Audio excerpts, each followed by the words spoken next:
$166 billion. That is the sum the Trump administration has been ordered to refund the U.S. companies that pay tariffs, 2 months after the Supreme Court struck down Donald Trump's import taxes.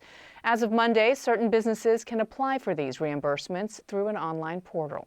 Former U.S. Trade Representative Robert Lighthizer defends the president's tariff regime, arguing that the free trade system has failed the global economy. And he joins Walter Isaacson to discuss.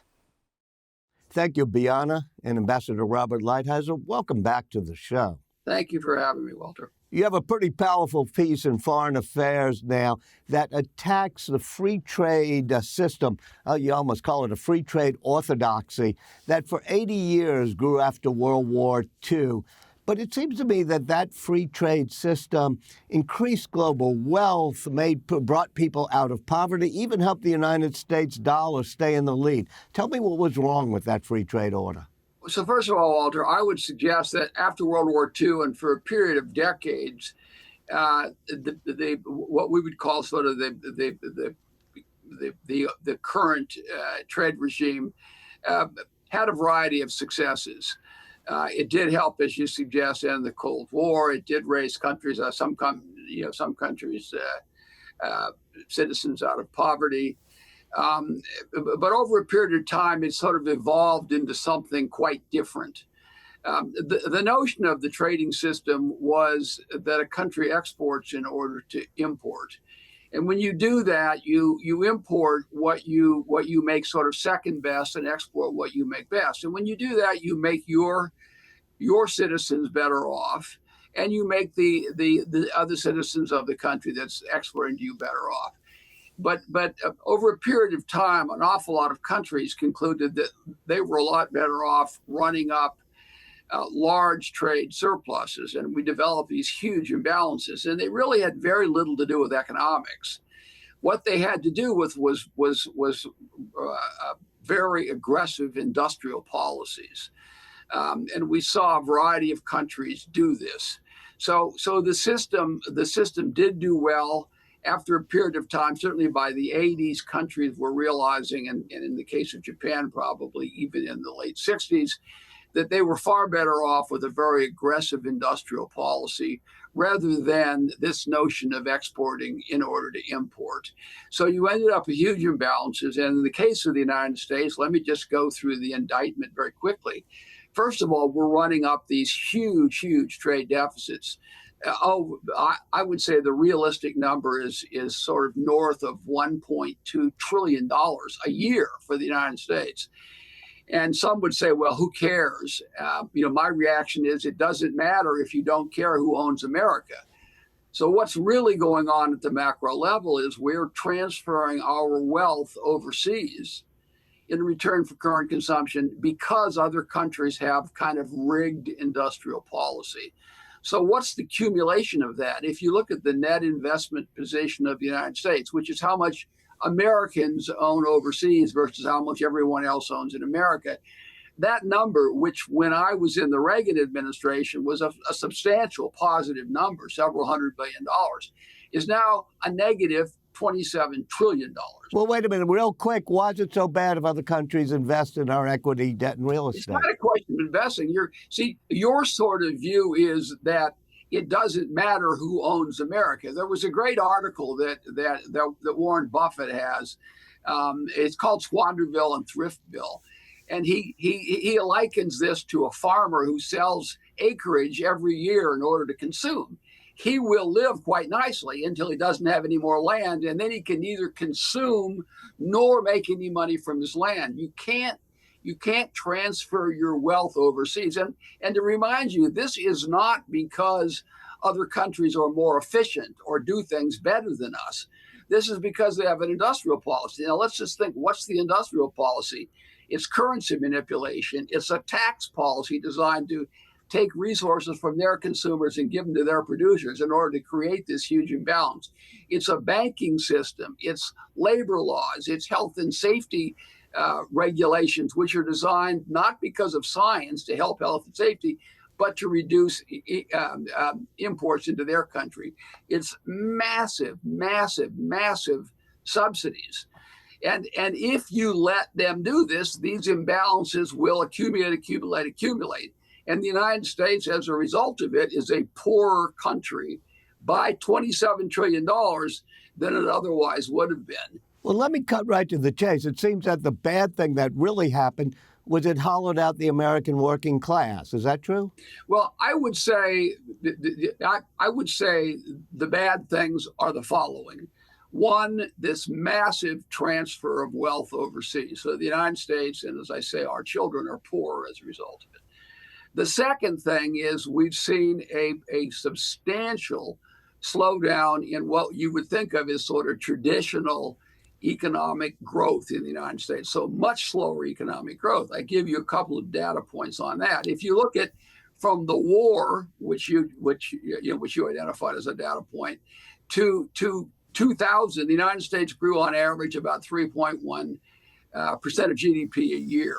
When you move to the last 25 years, that is to say, after this period of, you would say, hyper-globalization, which includes the worst single thing was, of course, granting most favored nation permanently to China, but also NAFTA and creating the World Trade Organization, and we can delve into that if we have time.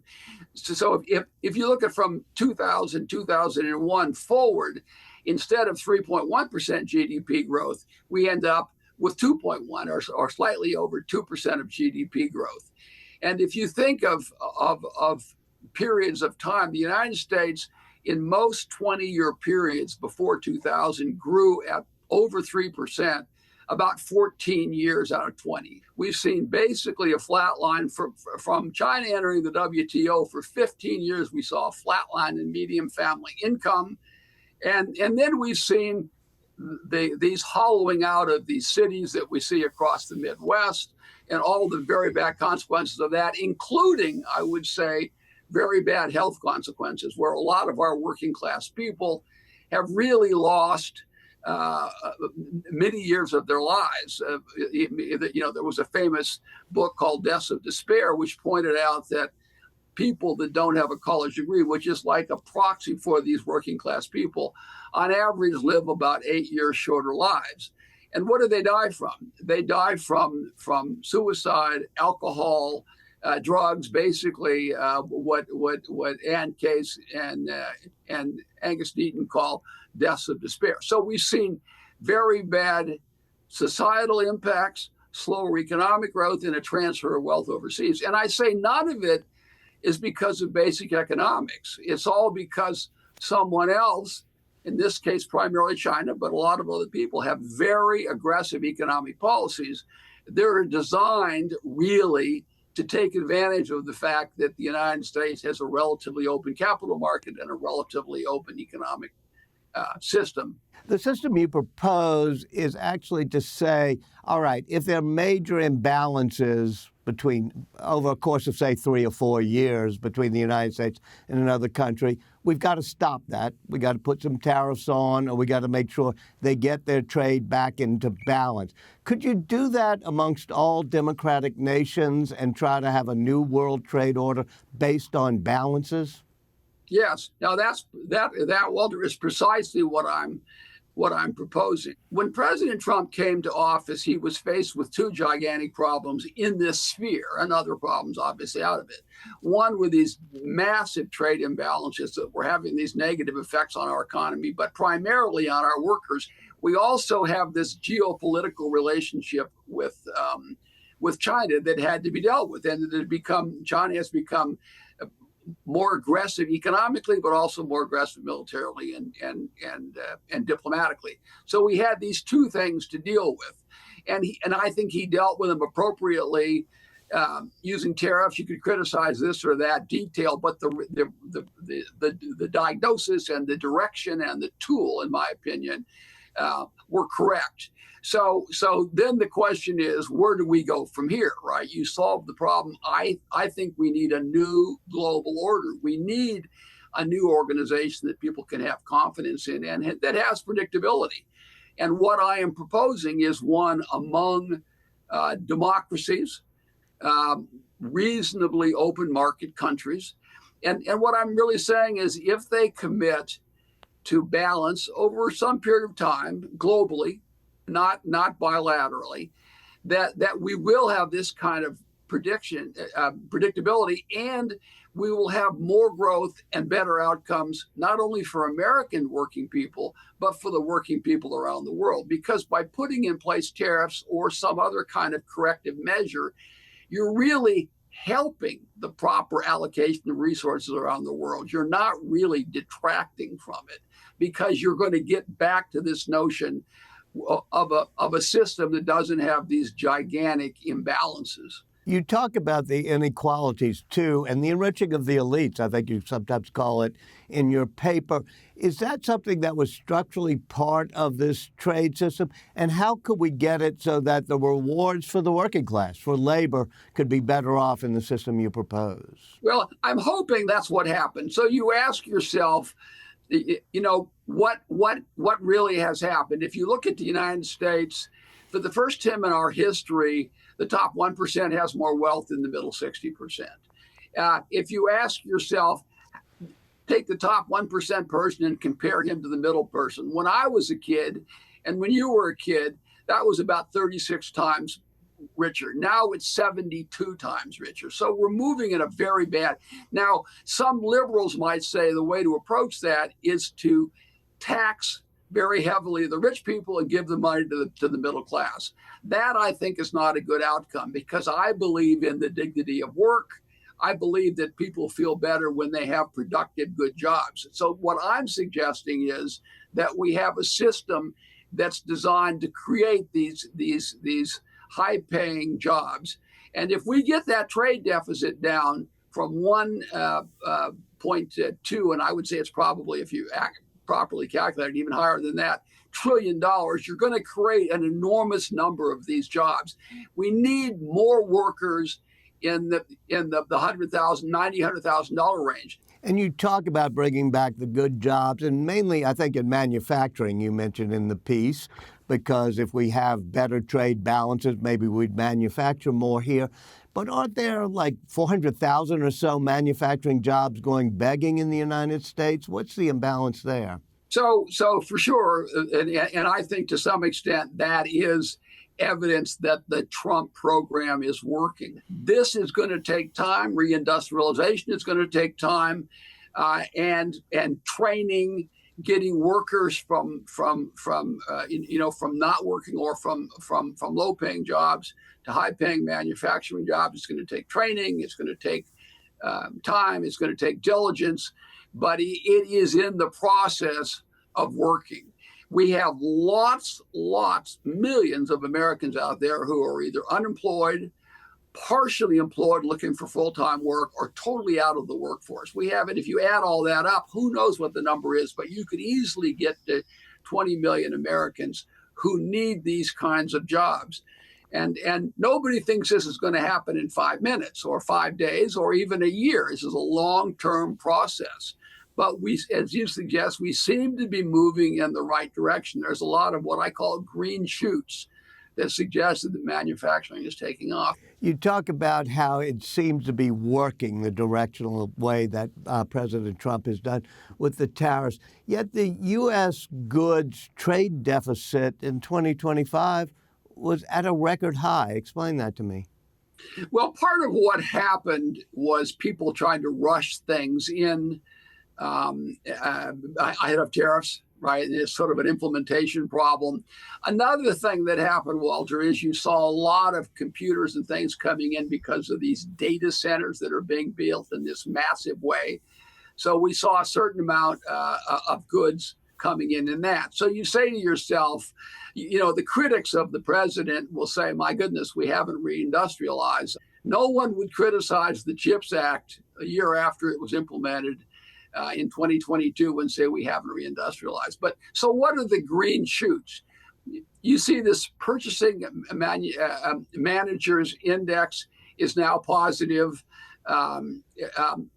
We see the Fed's production numbers are now showing substantial improvements. We have seen a substantial improvement in productivity, which is really, really important in the manufacturing sector. We've seen factory starts up. We've seen capital investment up substantially. So there are a lot of things to indicate this is happening. But as you and I both know, this is a multi-year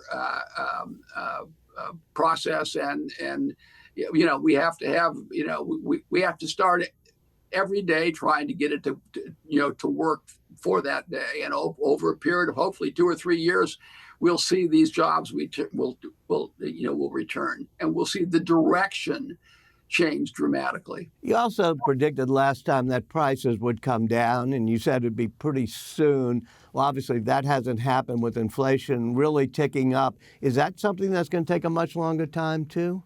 So let's talk about that. When the tariffs were in place, you and I spoke, and what economists and critics from some significant business newspapers said is we were going to have a depression and double-digit inflation, right? So let's put ourselves in context. Their predictions were actually, looking back, farcical and funny. They're so ridiculous. So then you say, what really is happening right now? We are seeing a bump in inflation. Inflation is a systemic thing. Clearly, the impact of energy costs because of the war in Iran is going to have an impact.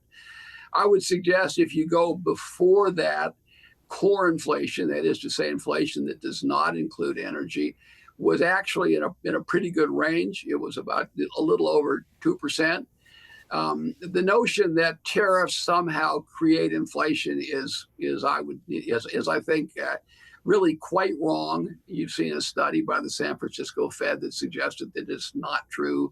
You've seen the fact that we put tariffs in place and we did not have inflation in the first term. You can see that China has more barriers to trade than any country in the world, and it actually has deflation, not inflation. So I don't really think it's fair to make that kind of link. Right now, are we seeing inflation closer to 3% overall than we really want, which is closer to 2%? Yes, but there's a lot of things going on. And if you look at where that inflation is, it is almost not at all in tariffed items, right? It is in services, primarily healthcare and financial services. So, and these are things that don't have any tariffs associated with them at all. So I don't see anything in the current data that suggests that the president's program is not working. I think I see a lot in the data that suggests that the predictions of all the geniuses, by the way, the same geniuses who prescribed an economic program that ended up getting us into this position where we have all these really bad results for our working class people. I don't see anything that supports their position. And where we are is we have to stick to it. I would say stick to the program. We have to work our way through this Iran situation, get oil production back up, oil prices back down.